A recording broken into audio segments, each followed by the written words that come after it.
Hello and welcome back to the channel. It is I, the J Shot, and this is it, a milestone for the ages. UFC 10, the tournament. Yes, that's what it was called, probably because when they switched formats last time, moving to standalone fights rather than a single elimination tournament, their fans were like, that format will never work. Get back to the Mortal Kombat style competition, regardless of all the obvious problems that come with it.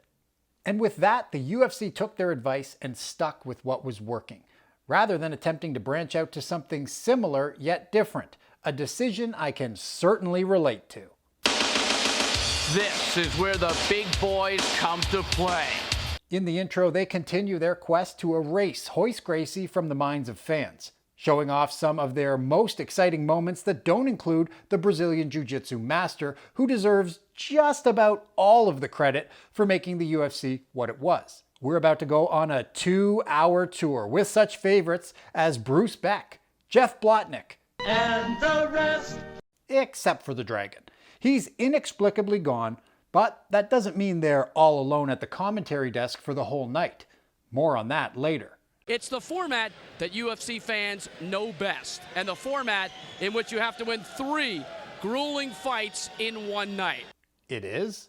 Ben Don Frye, Mark Hall, Big Daddy Gary Goodridge, the boys are back in town, and joining them for the first time, the godfather of ground and pound, Mark Coleman, fresh off an unsuccessful run at making the US Olympic wrestling team, who fortunately for us turned on the TV one time and saw 2 guys beating the bejesus out of each other inside some weird ring. It's not a ring at all. And decided to give it a whirl. The Predator and the Proposer are up first. Hall is described as an accurate striker, a precision puncher, but that accuracy is thrown out the window when a fan looks for a high five. Let's have Mark Hall, as the Rolling Stones would say, introduce himself. Are you sure that's a good idea? I believe I've proven my martial art abilities with a record of 3-1 in the octagon. My only loss to Paul Garland, whom I know I can beat with a rematch. I'm here to do honor to my doji. Okay, you're done. The UFC Ocho champion is out next. Beck says many consider him the most well-rounded fighter in the UFC, because even though he prefers a stand-up fight to show off his pro boxing experience, he is also, at this point in MMA history, what they call a master grappler. Maybe master trash talker is more accurate though. Check out the subtle burns he throws out in his promo. I'm here to test my ultimate fighting abilities. I'm not here to prove my skills. I know what I can do. I'd like to say hello to all my friends and family back home. I'm not here to say hi to anybody. I'm at rest and at peace. I am not at rest. I am not at peace. Boom. Roasted. But enough about the fighters. It's time to say hello to another new face who'd go on to legendary UFC status years later. It's Bruce Buffer. UFC 10 marked the debut of the veteran voice of the Octagon. We're witnessing history here. The swagger is just pouring out of Frye at this point. He's undefeated in the Octagon. He gets free Pizza Hut. You try keeping a level head after either of those. But it's not like it isn't earned. He shrugs off a spin kick, which we'd find out years later are a staple of the Hall family, and takes Mark to the mat. They stay that way, with Frye pounding away on his opponent for some time. The smothering offense frustrates Hall, who tries to get some advice from his corner before going back to being clobbered. Shortly thereafter, Big John stops it, and we're on to the next bout. Newcomer Brian Johnston looks just like Nick Jonas's Nate Kalina from Kingdom, while other newcomer Scotty Fiedler looks like a regular guy, until he turns around.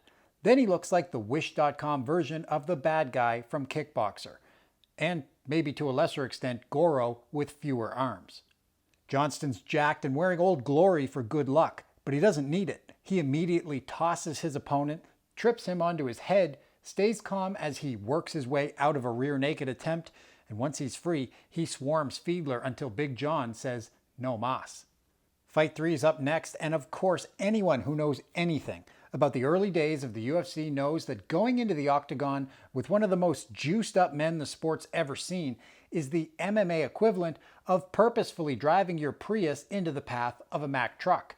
Fitting then that Moti Hornstein's martial arts discipline is listed as survival. Send in the dude who's just trying not to die, they probably said. He tried out for this year's Olympic team and failed to make it. At 6'1" and 245 pounds of roidy goodness, I'm pretty sure his piss test would have failed too. Hornstein is in no hurry to take his inevitable ass whooping as he slinks his way to the octagon. The card says he prefers a stand-up fight, but as some guy once said, you can't always get what you want. They go to the ground within seconds, and although Moti is able to adeptly employ his survival training, less than 3 minutes of getting socked repeatedly is enough to warrant a stoppage from the big guy in black. John Campatella versus Big Daddy himself rounds out the quarters. There's some muscles in this one. This has got to be the combined biggest bicep fight in the world. Settle down there, guys. They're fighters, not pieces of meat. Sheesh. Double G delivers a terrible promo that by early UFC standards is an Oscar-worthy performance. Big Daddy has been accused of a lot of things. Nice guy trying to be mean guy trying to be nice. His opponent, who looks like he's bench-pressed actual houses, grapples with Big Daddy pretty well. But when the UFC 8 runner-up gets mount, McCarthy knows not to let too many shots get through, and he calls it off quick, as he seems to have been doing without fail so far. Time for the semis, where we see something a little weird. They go to pre-recorded interviews, which probably took place the day before, and just seem really odd to splice in. My strategy for this next fight is exactly as the last one. I'm going to walk in there and I'm going to destroy this man. Awkward.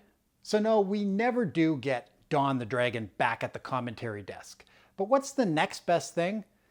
Well, I'm not exactly quite sure. But I know what's really, really far down that list, and that would be Tank Abbott doing guest commentary. So why don't we just bring him in? Because why not? Tank, give me your thought. Well, I would have to go with the I'd have to go with the Frye man. I have to go with Magnum. Not exactly insightful commentary, but at least he's keeping it classy. You got to be relaxed. Don't blow your wad. Or not. Fool me once. Shame on you. Johnston stifles Frye's offense quite well.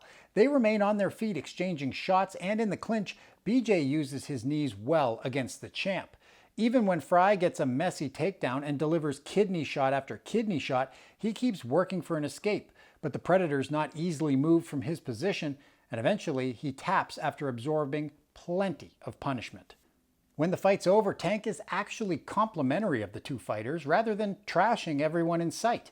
Has Tank turned over a new leaf? Anybody that steps into the octagon's got major size. If fool me, we can't get fooled again. Okay, we've got another surefire barn burner on the other side of the bracket. Wrestling is about to take on martial arts, as over 500 pounds of mass hits the octagon. But first, another awkward, pre-recorded interview, please and thanks. My basic strategy is use my freestyle wrestling skills to get my opponent to the mat as quickly as possible, finish him off with some knees and elbows, or look for the choke. Geez, give away the whole game plan, why don't you? The two behemoths go to the ground quickly, where Gary is either able or unable to show off his second-degree black belt skills in martial arts cross-training. It would probably help if we had any idea what that even was, because it's surely a real thing. After several minutes of trying not to get his face smashed in, he gets to his feet and attempts something no fighter had ever thought of yet. The first time we've seen somebody just scale the wall of the octagon horizontally. Blotnick accurately explains that he's moving towards his corner for some coaching assistance, but they're unable to tell him how to make Coleman's punches not hurt. And even though the godfather of gassing out, I mean ground and pound, is a little tuckered, Goodridge eventually taps just as the hammer was about to get his hooks in. Are you ready? Buffer's careful not to say the rumble part, as it's trademarked, and back in '96, I doubt he could handle a lawsuit from his much more famous at the time sibling. Although considering he was generous enough to let Bruce have his table scraps, maybe Michael wouldn't have felt the need to get lawyers involved. Come to think of it, How did this whole arrangement even happen?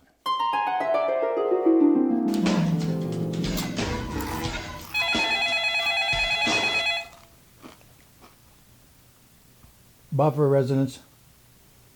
No, Michael's not here. Who's this? The UFC? You want to pay him how much? Well, you know what? I think a certain Mr. Buffer will be available on that night.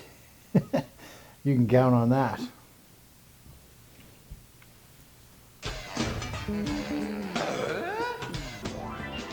Who is that, Bruce? Nobody. Another guest commentator appears out of thin air for the final. This time it's friend of Don Frye, Dan the Beast Severin. Now, even though probably nobody expected Coleman to be able to hold his own against Frye, let alone win the damn thing, he quickly takes his back and showers the mustachioed man with punches on the ground. Just past the 4-minute mark, he tries to pull Don's head off, which backfires, as it essentially helps him back to his feet. Exactly where Mark doesn't want to be, because he's already exhausted. Frye is too, and he's a bit worse for wear, but he scores another takedown and the stronger man stays on top and delivers a healthy dose of punishment to the champ. Big John pauses the action to get a closer look at the damage and provide some advice. You gotta do something, son. You understand? They restart the action and he does his best to put the ref's pointers to use. But he can't get his opponent off his feet, and the Godfather continues his merciless beating, even contemplating pulling an Uncle Phil and tossing him out of the octagon at one point. The next time Big John scrapes Frye off the canvas, he's seen more than enough. Mark Coleman is declared the winner. He's the most gassed out champ since Oleg Taktarov, but even with barely any breath in his body, he's still complimentary of his opponents. I didn't know these guys could take so many punches. So the Hammer is $50,000 richer. The UFC has a new poster boy, and Ground and Pound is back on the map. Brazilian Jiu-Jitsu? More like Brazilian Jiu-Jitsu. Judging by this card, it's as if it never even existed. Will BJJ make a comeback? Will Roydy Magoos rule the roost? Will Don Frye continue to get free Pizza Hut pizza? There's literally only one way to find out, and that's to subscribe to the channel and keep your YouTube machine locked right here to A History of Caged Violence.